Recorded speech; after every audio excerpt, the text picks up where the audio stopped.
No one in the mire wanted to believe that yokai still stalked the swamps. All knew the legend of Maiko and the Jorogumo, and all knew of the tale of the great Kinsei who sacrificed herself to slay the infamous yokai mother. Julia had heard these stories from her own mother since she was a child. She was told to never be complacent or careless, for there were always dark spirits and fierce creatures that stalked the night, demons who wanted nothing more than to snatch her away and devour her. Julia had no reason to doubt her mother, for there were few around to argue or disagree. Julia and her mother lived deep in the darkest area of the mire in exile. Julia asked her mother often as to why they lived here and not in one of the towns or villages of the samurai. Her mother often dodged the question or deflected, never giving a straight or honest answer. The only clue she ever got was the absence of her father, for when she was about to talk about her father, Julia's mother would always say, "He was a wonderful man." That was all that Julia ever would hear her mother say about her father. Julia grew up fast and beautiful. Anytime she traveled into town to buy food or goods, she drew the eyes of many young men in the village. However, when they learned who her mother was, they often backed away out of knowledge not to involve themselves with her and her family. Julia did not understand, and she knew not why she was an outcast. Was it just her father? What had her father done? She never knew the answer. All she knew was that he and her mother had met back when her mother was an obushi, and before she was an outcast of the samurai. When Julia reached 25 years of age, she noticed a man standing outside of town, smiling at her. He introduced himself as Shosai, a wandering ronin. He was tired and hungry, and asked if she had food to spare. He was a handsome young man, and Julia found herself liking him for his features and his smile. She invited him to her home to be fed. However, the moment he stepped through the house and Julia's mother saw the youth, her body went rigid and she became fearful. She ordered Julia to get away from him, but by that time the warning came too late. The young man that stood before them was gone, replaced by a gangly, frightening beast with 3 eyes, huge tusks, and large horns growing from his head. He was massive with red skin, a tiger loincloth around his waist, and wielding a club like one of the Shugoki guard. His features dripped a malice that Julia had never seen from any human before. For this man, this monster, Shosai, was no human. "Yokai!" Julia had screamed. The beast roared and launched himself at Julia's mother, who had no time to react as he struck her down with a mad and vengeful fury. He smiled a large, bloody grin and had his deep red eyes boring into Julia's mother as she glared out at him with a look of both fear, but also fury of her own. "Do you not remember my face, Tamako? Surely you remember it," the Oni belched out a laugh. "It is the face you betrayed, the face you abandoned, the face you fled from. Do you not recognize me, Tamako?" Julia wasn't sure what to do. A part of her wanted to flee or to find help, but she knew that to leave her mother now would be a certain death sentence for her. Yet she also knew she was no match for this beast. Besides this, she had to know how this monster knew her mother's name and what else he might know. Her mother sneered up at him with disgust, but said nothing, her face pale and her breath heavy. The demon seemed angry by this as drool dripped from his maw. "Nothing to say, my beloved? No words for your beloved husband?" Julia felt her heart stop in her throat. Husband? This beast was... My father? She cried. Tamako's eyes flashed to Julia, and there was a clear answer in them, an answer she didn't need to vocalize. No, this thing was not her father. And yet... "Husband," she hissed. "You're not my husband. My husband killed you and buried you, fiend."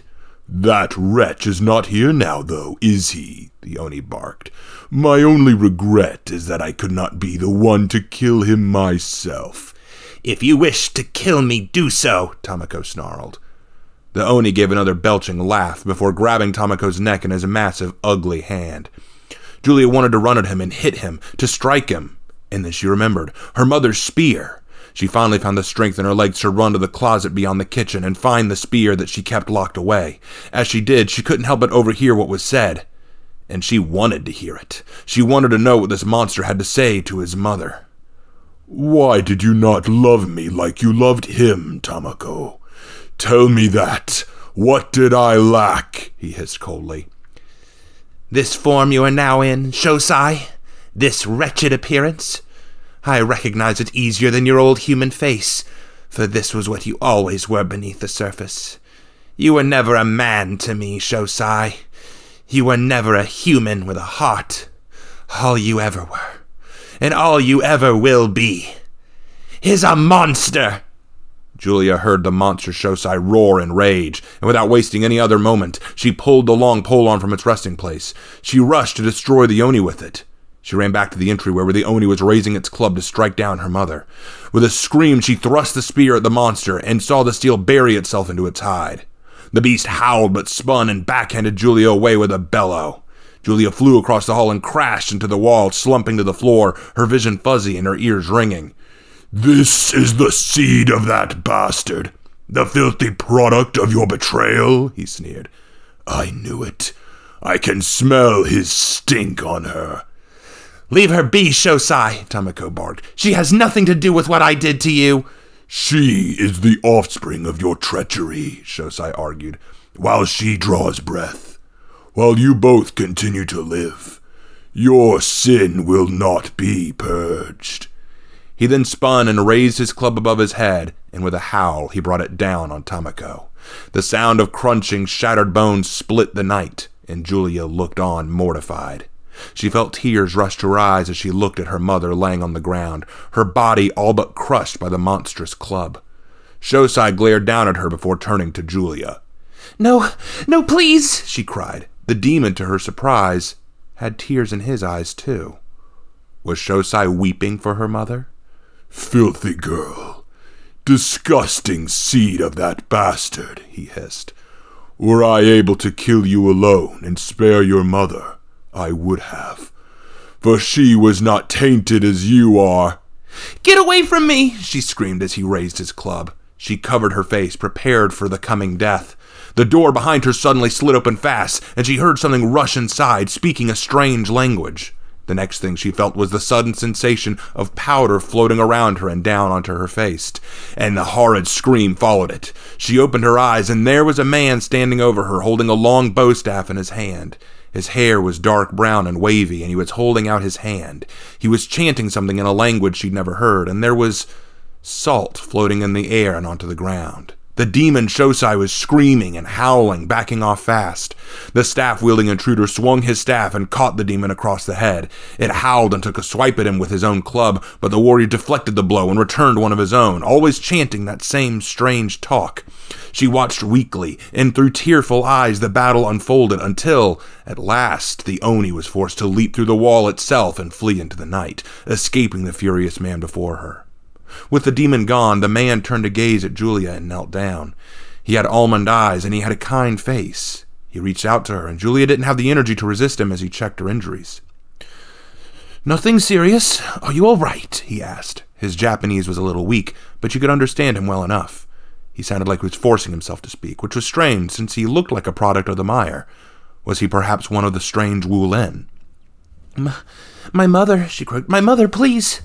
The warrior turned his gaze to her mother's body and frowned, shaking his head. I was too late for her. I'm sorry," he answered. "Right now we need to focus on your health." He helped her sit up and cleaned blood from her face with a cloth in his hand. "My name is Bao-Shen, but I am more often called David these days."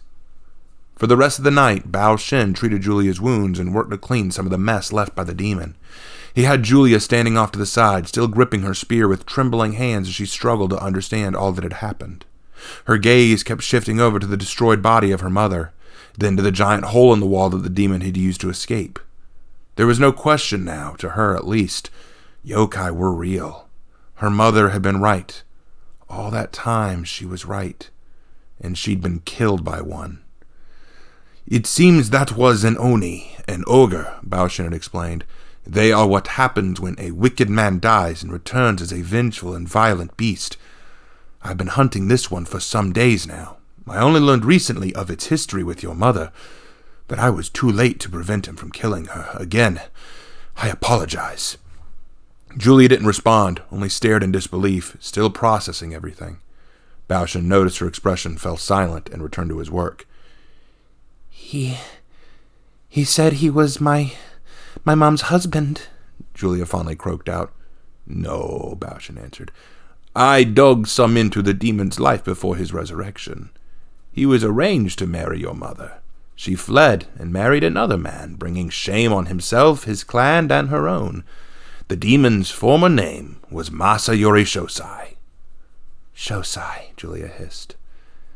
"Shosai." A new feeling began washing up within her, a feeling not unlike her pain and fear, but more furious, more aggressive. She wanted him dead, destroyed. She wanted to end Masayori Shosai. Bao Shin seemed to see this intention on her face, and he stood up, approaching her. "Peace, sister. You are not a demon slayer," he urged. "You fought it off, so it cannot be impossible," she argued. "I have learned exorcism arts from my own master," Bao Shin urged, "and I have nothing to lose. You have a life ahead of you." "What life?" she demanded. "My mother lies dead in my home. I am an exile to my own people, and I have nothing left but her spear. My father killed Shosai by his own hand, so now I shall put him back into the ground." At this, Bao Shin's eyes widened. He took a single step back. "Shosai killed... Wait, Shosai's killer was your father?" he gasped. "Then you're..." Julia's anger faded fast at this. Bao Shin knew her father? "You know him?" "I am familiar, yes," Bao Shin answered. "Who was he?" "That is not my place to say," Bao Shin answered firmly. "Is he still alive? Where can I find him?" "Enough questions," Bao Shin answered quickly. He looked out the window to see that the night was starting to give way to daylight, and he sighed. "Well, this changes things. If you are indeed his daughter, then I have no doubt Shosai will return to kill you, and I cannot be your guardian. You must know how to at least defend yourself, but I cannot teach you here." "Then where?" she asked. Bao Shin paced a moment inside, thinking over his answer carefully. "Are you familiar with the province of Kawamachi?" he asked. "Go there. The daimyo is a friend. His name is Richard Blackthorne." Kawamaki was not a powerful province, or at least it wasn't. 2 years ago, when the Black Dragon had arrived, he'd begun rebuilding and administrating the region, gathering smaller clans and uplifting the local populace. Though a foreigner, he was popular, loved by the people and respected by his neighbors. Even his rival daimyo were not keen to anger him. Richard Blackthorne, or Kokoryu, as some had taken to calling him, the trip would take a day or so, and Bao Shin explained he had other business to contend with before he could meet her and begin teaching her how to fight off Shosai. He merely gave her provisions to see her on her way and instructed her to hold on to her spear, and also to tell Richard Blackthorne who she was and who had sent her. A simple enough task. But as she made her way to Kawakami, questions and concerns kept filling her mind and heart, and they would not leave her be. Why had her mother never told her the truth about her father? Who was her father, that even a wandering monk like Bao Shin seemed to know him? Who was Shosai? Why had her mother fled from him? Was he the reason that they were exiles? These questions bogged her mind like the mire itself hindered her movements. She wandered the swamp for some time, interminable, until at last she crossed the border into Kawakami, passing various fishing villages and towns. Those who saw her viewed her spear and assumed she was just another Nobushi, and she did not correct them. It would be unwise to reveal too much about herself or her intentions until she arrived at the estate of Richard Blackthorne himself. She knew of this daimyo, the foreigner, some called him, the lawbringer who had saved Kawakami from Horkos' invasion almost single-handedly and was given the province to govern. She'd never met him, but she'd heard enough about him to believe that he was an honorable man, and given her situation, this was enough to take a risk and meet him. Upon arriving at his estate, an Aramusha stood outside of the entryway, eating a peach in his hand. He glanced up at her a moment, and she respectfully bowed. He smirked and gave a bow back. "What is your business here?" he asked. "I come to meet daimyo Richard Blackthorne," she explained. The Aramusha motioned his head towards the entrance. "Then head inside." "I do not need to be invited in?" she asked. "Blackthorne doesn't do things like most daimyo," the Aramusha chuckled. "Just go in. You'll be fine." Obeying, she walked inside of the estate. There were a few samurai and attendants walking about. They nodded to her and gave her directions until, at long last, she found herself standing outside of a pair of sliding doors. She waited patiently, all of 5 minutes before the doors finally slid open. There, sitting at the other end of the room, with his samurai vassals seated around him, was the daimyo. His helm was off, showing his dark hair and blue eyes, a small beard on his chin. He smiled as she entered. Julia hurried forward, dropped to her knees and hands, and kowtowed low, as was customary. Richard returned the bow. "Are you versed in the common tongue?" Richard asked in Japanese. Julia nodded. "I can speak it." "Thank heaven," Richard chuckled. "I struggle so with the samurai language. It is good to converse in one that I can speak without much effort. And if it pleases you, I would like to speak thusly. Is that acceptable?" "Whatever you desire, sire," she cried. "Now, tell me of your plight," Richard replied. Julia began her tale. She told of her mother and her living in an exile. She spoke of meeting the yokai Shosai, and this sparked a look of surprise from Richard. "Shosai? You don't mean Masayori Shosai," Blackthorne growled. "You know his name?" "Yes, a brutal warrior indeed, at least in life. A Hitakiri, if I remember correctly. But I heard he was killed years ago. You're saying he's returned now as a demon?" "Yes," Julia cried. "Yes, he did. I saw him." She continued her story, and when she mentioned Bao Shin, the Shaolin, Richard smiled knowingly. "Ah, I'm familiar with David, yes. I'm pleased that he reached you in time. Do you know where he is now?"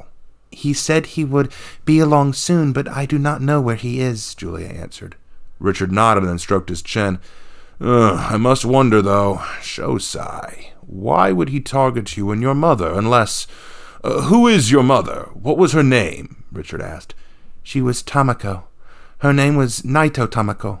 At this, Richard jumped to his feet, a wide smile on his face. "Ha ha! I knew you looked familiar. By God above, you look just like her," he cried. "Except those eyes. They're just like your old man's. Damn, all the time he'd glare at me with those..." "You knew my parents, sir," Julia cried. "You know them?" Richard paused and his smile faded. "Of course. I knew your father far better, but I knew your mother too. I remember all the nights your father and mother met in secret at the Sakura Tower." Who is my father? Does he yet live?" Julia asked. Her heart pounded excitedly. Richard frowned and shook his head. "Your father? His name was Stephen. Stephen the Righteous, a warden of Ashfeld." Julia fell back on her haunches and her mouth nearly dropped to the floor. Stephen the Righteous. She knew that name. A legend known throughout Heathmoor, a warden of matchless dedication and duty, a man who had led campaigns in Valkenheim and the Mire. He was her father. Her father was the righteous lion of Ashfeld. Stephen is my father?" "Was, yes," Richard answered darkly. Forgive me, I did not know your mother had not told you, though I presume Tamako had her reasons," Richard grumbled. "But yes, Stephen met her during a crusade into the mire, and they'd fallen in love when Stephen saved her from falling to her death. They would meet regularly in secret. I would travel with him to be sure none disturbed their dalliances." "Why did he not stay with my mother?" she asked. "Did he care so little for his wife and daughter?" "It had nothing to do with his love for you. Staying with you was impossible." Richard looked concerned about going further and shook his head. "Now, really isn't the time to talk about this. It would be wiser for you to rest the night and..." "Sire, forgive me, but I must insist you tell me about my father," she cried. "No, really, this isn't..." Please, she implored. Richard bristled a little and flushed as he bowed his head low and groaned. "Don't weep. I suppose, very well. I'll tell you, but just know it isn't an easy story to hear." He coughed and launched into his tale. "Years ago, during an invasion of the Mire territory, your father and mother met during a skirmish. She was about to fall to her death when your father rescued her. She'd suffered a broken leg, and he had carried her to safety when he treated her injury. The two were smitten, to say the least. They were young then. I think Stephen was still just in his 20s or so, and your mother must have been about 18. "That young?" "Oh, yes," Richard nodded. "Even after your mother healed, Stephen snuck into the mire often to meet her. I was his escort and confidant. They would meet at an abandoned tower to be together, and I would make excuses for him. Oh, they were very happy days indeed. But then your grandfather, or rather your mother's father, grew suspicious of her activities and decided to arrange a marriage to a Hitakiri and son of another daimyo." "Masayori Shosai." "Correct. But your mother wanted nothing to do with him. Shosai was foolish, brash, and dangerous. So she fled to Ashfeld to be with Stephen, and we kept her safe in the Blue Citadel itself. It was there that Stephen kept her, married her in the eyes of God, and even had her christened and, well..." Richard coughed and continued. "Shosai, the persistent bugger, he figured your mother was kidnapped and sent assassins to rescue her. All died by Ashfeld steel, but not without taking lives of their own. With each attempt, knights died to keep your mother safe. She couldn't bear the guilt and said she would return to the mire. Stephen tried to make her stay, but she wouldn't be swayed. She didn't want to put him or the Blue Citadel through any more grief. So she just returned to the mire just like that? Julia asked. It broke Stephen's heart, but there was more to it than just that. For you see, when your mother returned home, it was quickly discovered that she was pregnant with you. Julia gasped at this news. She was... Yes, and there could be no greater shame. That is why she was exiled, Richard explained. But in being pregnant with you, she had shielded herself from Shosai forever. Did Stephen know? Not at first, but he found out, Richard explained. And when he did, he went to her to invite her to live with him again in Ashfeld, where they could raise you together. But Shosai learned the truth through your father's sudden appearance. Mad with rage and fury, he attempted to kill your mother on the road to Ashfeld. And your father? He killed him, didn't he? Julia asked. I was there that day, and I've never seen such a ferocious duel.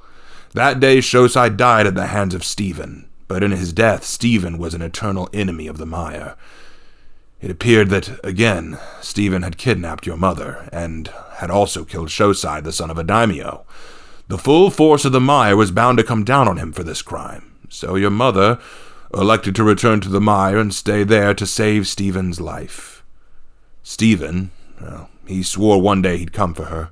One day he'd be able to meet you. Julia felt tears welling up in her eyes. He never came. Your mother saw to that. She never told him where she'd absconded to. Believe me, child, she loved your father too much to risk him returning to her and being killed or arrested. Stephen went his whole life unable to find her, and it tore him apart. I understand he ended up staying single, never marrying anyone ever again. He even ended up adopting a young orphan girl. Where is Stephen now? Dead, I fear. But he died well, from what I understand. 4 years ago, perhaps. Julia felt tears rolling down her face as she bit her lip in sadness. Father. If it means anything, dear, your parents loved each other with more passion than I'd ever seen in any other pair of lovers. And I know Stephen loved you with all his heart. Julia didn't answer him, and he coughed. Again, you should rest. Why don't you... This girl he adopted, Julia asked. Who is she? Ruth, he answered. Her name is Ruth.